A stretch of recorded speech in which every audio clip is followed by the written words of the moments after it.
माननीय पंतप्रधान नरेंद्र मोदी यांनी देशाच्या विकासाला प्राधान्यक्रम दिला असून केंद्रीय मंत्री नितीन गडकरी आणि उपमुख्यमंत्री देवेंद्र फडणवीस नागपूर शहराच्या प्रगतीसाठी कटिबद्ध आहे।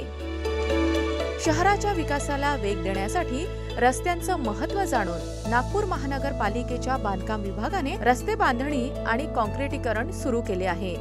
रस्त्यांच्या कामांनी शहरातील वाहतुकीचा भार कमी होत जीवनमान गतिशील होण्यास मदत होणार आहे। नागपूर महानगरपालिकेमार्फत एकूण 4 टप्प्यांमध्ये सिमेंट रस्ते बांधणी आणि काँक्रिटीकरण करण्याचे नियोजित होते।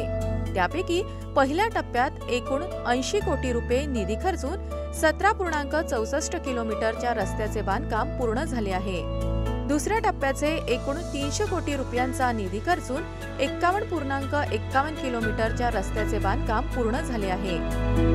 तसंच तिसऱ्या टप्प्यामध्ये सुद्धा 300 कोटी रुपये खर्च करून 32.55 किलोमीटर रस्त्याची कामे पूर्ण करण्यात आली आहे। चौथा टप्पा करीत एकूण 14 पॅकेजमधील 23.45 किलोमीटरच्या रस्त्याच्या कामाकरिता शासनाद्वारे नागरी स्थानिक स्वराज्य संस्थांच्या परिक्षेत्रात अधिसूचित विशिष्ट नागरी सेवा आणि सुविधा पुरवणे या अंतर्गत 300 कोटी रुपये महानगरपालिकेस प्राप्त आहेत।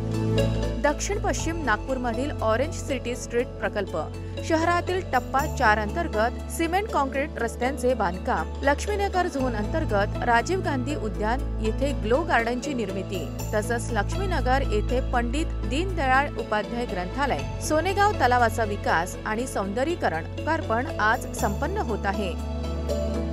शहरातील टप्पा 4 अंतर्गत सिमेंट काँक्रीट रस्त्यांचे बांधकाम यांचे भूमिपूजन तसंच नवीन गोरेवाडा जलकुंभ आणि राष्ट्रमाता कस्तुरबा ग्रंथालयाचे लोकार्पण आज येथे संपन्न होत आहे।